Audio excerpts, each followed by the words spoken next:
Hi, I'm Kristen Grauman. This talk is about fine-grained fashion image understanding. So to motivate this kind of work, we know that there's a lot of applicability for what computer vision could do to help fashion. And this could be in terms of business, shopping, how people browse content in a very distinct way, or even how we could have tools that would assist in a designer's own creativity. But it's also the case that fashion has a lot to offer computer vision.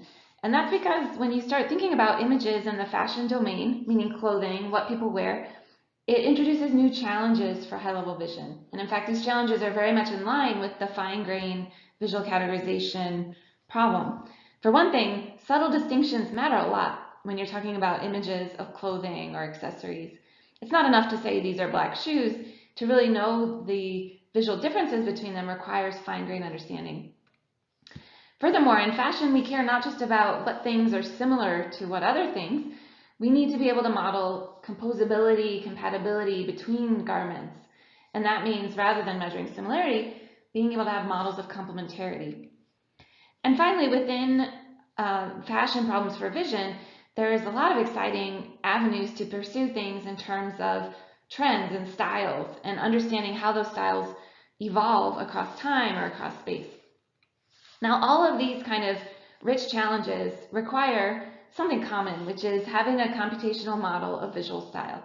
And in this talk, I'm going to be looking at that problem in a few certain ways, highlighting some of our recent results.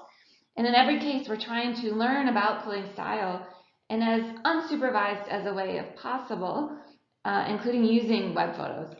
So in particular, 3 questions I want to touch on. The first one is, how do you make a very subtle, small edit to an outfit in order to make it more fashionable? And we'll see how this is definitely a fine-grained kind of problem. And then in the other 2 parts of this talk, I'll tackle the question of influence between fashion trends. And first we'll look at that influence over time, seeing how styles propagate across one city to another. And then we'll talk about how we can start to model the cultural factors that are driving these style trends. Okay, so 3 parts. I'm going to dive right into this first one, talking about editing outfits. So we like to draw on a quote from Coco Chanel. This is a famous quote saying, "Before you leave the house, look in the mirror and take one thing off." So this is fashion advice that's all about minimal edits, because it's saying that there can be a small change to a composition of an outfit that will have a large influence on how the outfit is perceived, and in fact, a large positive influence. So let's just take this as motivation. Now we are considering a problem that is to minimally edit an outfit in order to improve it. And I'm showing you a cartoon here of 3 different cases where that could be happening for 3 different outfits. Where, for example, in the first one, the scarf is removed. The second one, the shirt goes to a slightly different cut. And the third one, the shirt is simply tucked in. Now, in each case, these are small edits, but they have a big difference on how the outfit's perceived. And the question is, can we automate this kind of suggestion based on an input image in order to create an output or suggested outfit that has these good small changes? Now, technically, this is going to be hard because, again, we're talking about small changes, often maybe small numbers of pixels that would change to have this kind of effect. Second of all, there's challenges in terms of how to learn what is a good or a bad edit. And these are the kind of things we've been tackling in our project called Fashion++. So in Fashion++, we want to achieve those minimal edits, and the input will be an outfit image, like the one you're seeing here, and the output will be an altered image that has not dramatically changed the outfit head to toe, nor the person, but instead is trying to make small changes that make a big difference. And so, for example, here, we would produce the image that you see in the mirror as the output, and we'd also suggest the discrete garment that best achieves that changed look. Okay, so that's the goal of Fashion++, and for time, I'm going to give a rather short overview of how it works here. So this is treated with an image generation pipeline, and there's 2 parts to it. So one part is for the texture, the other is for the shape.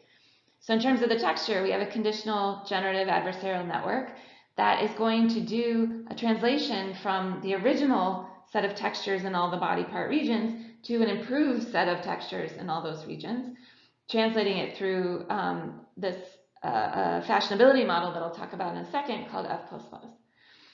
So the other part is a region-wise variational autoencoder for the shape of each of those regions.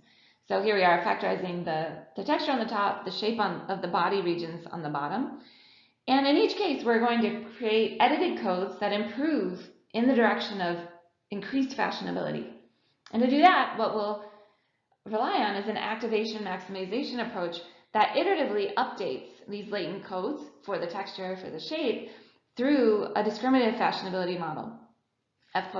And that model we've trained using wet photos, where we have photos we know to be fashionable, meaning they came from fashion websites, and then we've altered them to create slight negatives such that we can train this discriminative model and now move these codes in the direction of greater fashionability.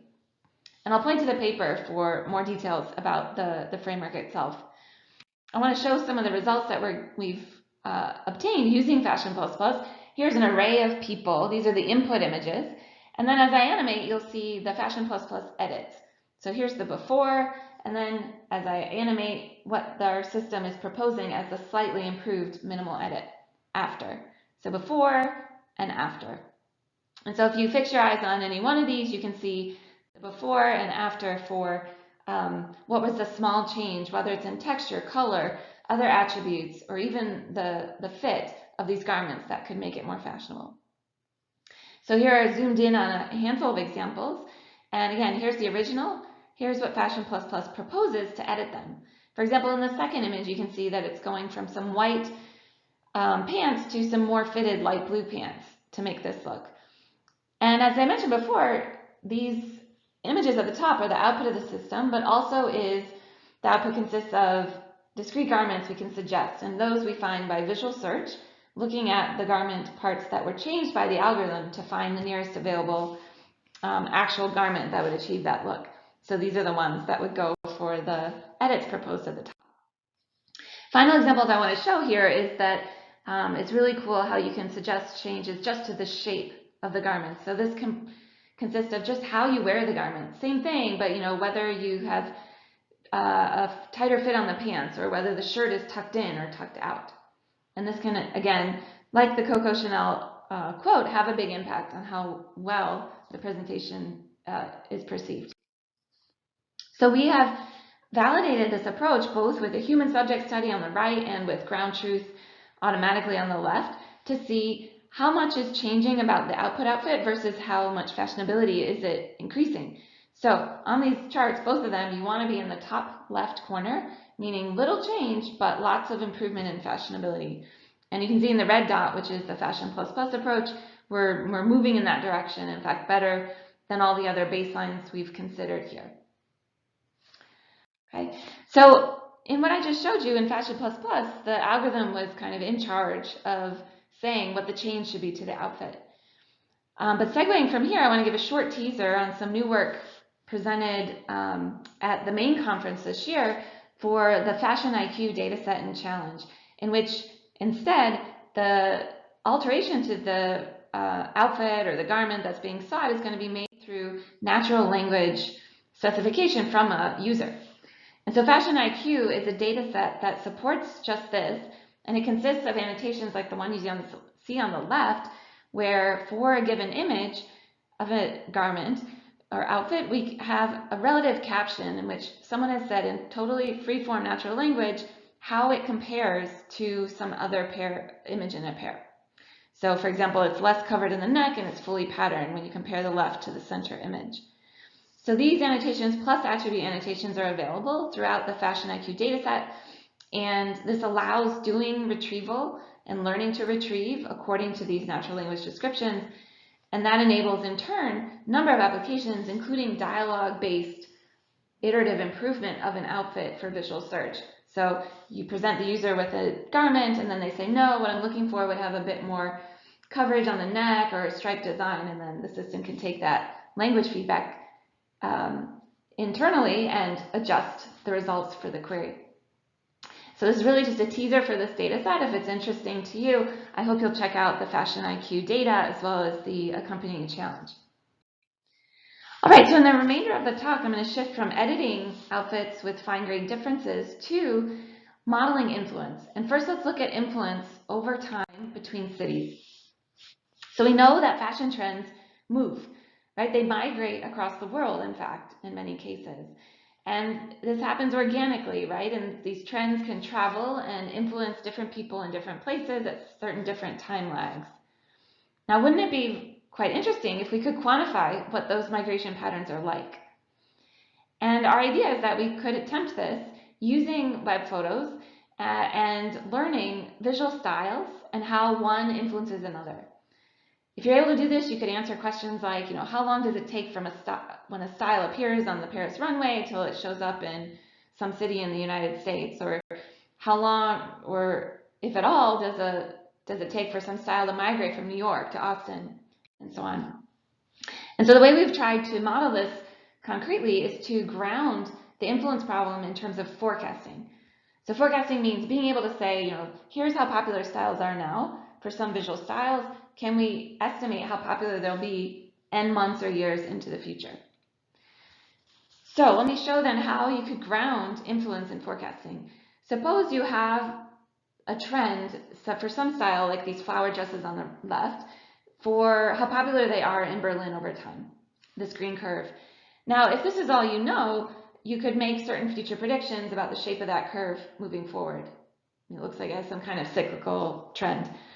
However, if you also are able to model that the style that we're considering here is having an influence relationship from New York to Berlin, and we've observed New York's pattern in history as shown in the blue curve, then the idea is that this relationship would allow to make a better forecast for Berlin itself, for this style. So in other words, without influence, we'd be strictly limited to knowing the history of Berlin and what that might mean for this style. Whereas if we understand New York's influence on Berlin, we could forecast the future pattern of that style better. Okay, so we've done this using a data set called GeoStyle, which consists of about 7 million Instagram photos from 44 cities across 3 years. And these are rather in the wild kind of photos, people, everyday life, out and about, social media kind of photos with different styles that we can detect. And the way we detect them is following common practice, detecting attributes within images and then looking at the distributions over attributes that keep reoccurring. So a distribution of attributes is a single style. And in this grid, I'm just exhibiting a bunch of such different styles. Each little strip here are images strongly associated with one individual style. Okay, so having discovered styles, now think of each of those as the thing we're trying to model the trend for. Each one has its own trend line. And we have these trend lines across cities that have been measured based on how popular or how often they're showing up across N months of the data. And what our goal is to be able to forecast into the future while respecting the inherent influence relationships from one city to another. So to model this, we draw on a statistical measure called Granger causality. And what it says is that two cities, in our case, have a Granger causality relationship if the history of the one city helps predict the future of the other city better than we could do using just that other city's history alone. Okay, so if we calculate this for all pairs of cities, then some will rise to the surface as having the most influence relationships between each other. And what our model for forecasting does then is to not just look at the history of trends for a city, but also feed in these Granger-caused pair cities as input to do this forecasting. Okay, we also have some coherence term to unify this across all the cities in the 44 city data set. Okay, so now we're able to improve forecasting for the future trends that are going to happen in any given city because we've modeled that pairwise or wherever the influence relationships exist from one city to another. And what you're looking at on the right are a bunch of error metrics for some baseline forecasting methods as well as existing models from the literature, where those existing models either just strictly represent style forecast per city or model them holistically across all the cities. And that's in contrast to our approach, which is to say, let's inject influence as a way to better capture how these forecasts will proceed.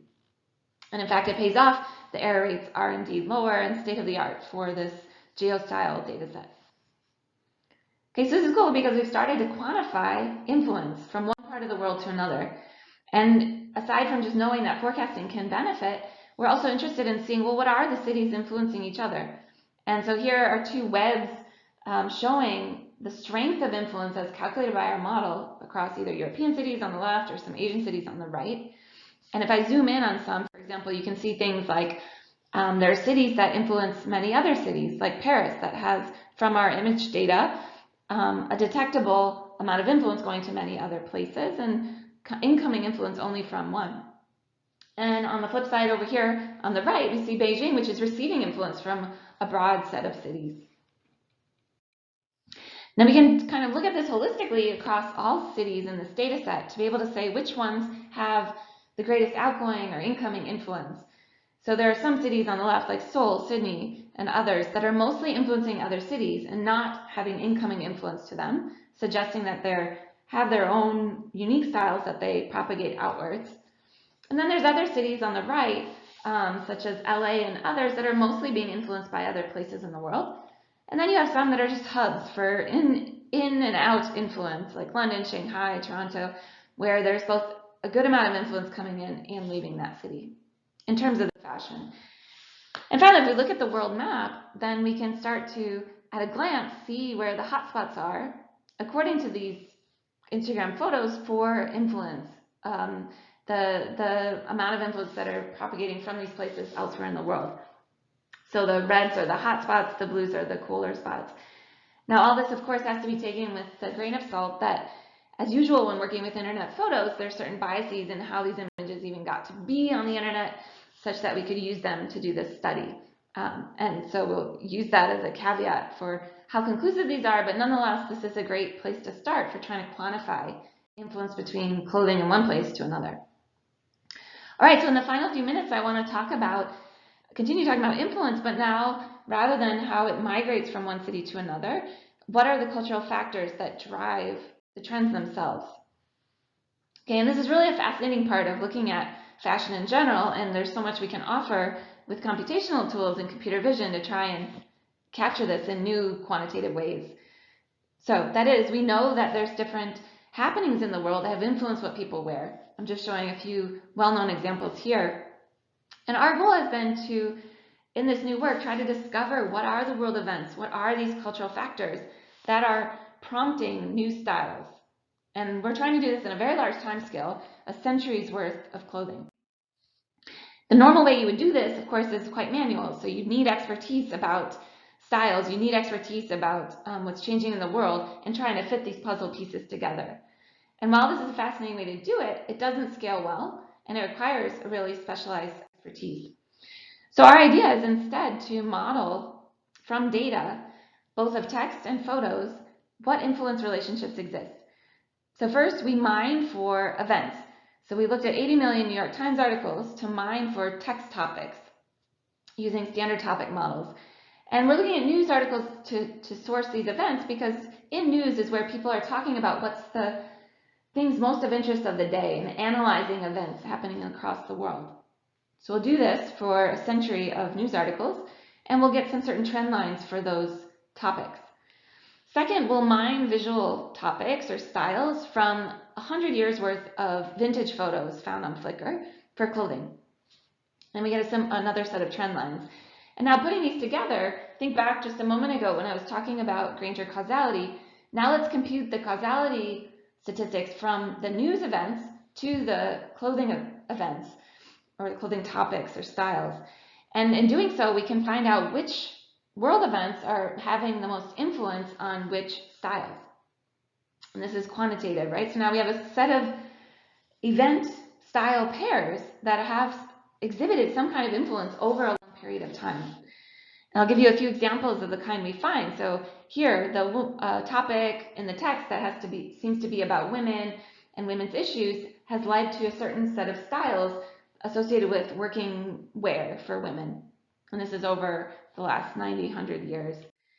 Another example where African text topic about events happening in Africa is influencing the kind of clothing with attributes like you see in the top left. Or how the world wars and other text events surrounding war influenced utility attire. Okay, so we found all of these kind of influence relationships, and then finally we put them to work. So we did two things. One, we have shown that you can better forecast the future styles, knowing about this relationship between the world events and the styles that we see. And we showed that we could better timestamp new photos. So look at a photo alone, and then because we have a model that understands world events' influence on photos, we can better predict when that photo was taken. And finally, now here's an automated timeline created by our algorithm showing the kind of styles as they evolved over centuries and time, as well as the world events that were most prominent in influencing them. Okay, so I'm going to stop here. I've shown how visual style introduces new fine-grained vision problems. We looked at editing and influence, for more details on all this work, please see the associated papers. And the work that I highlighted today is done with Kimberly Shao and Ziad Al-Hala. Thanks so much for your attention. Look forward to your questions.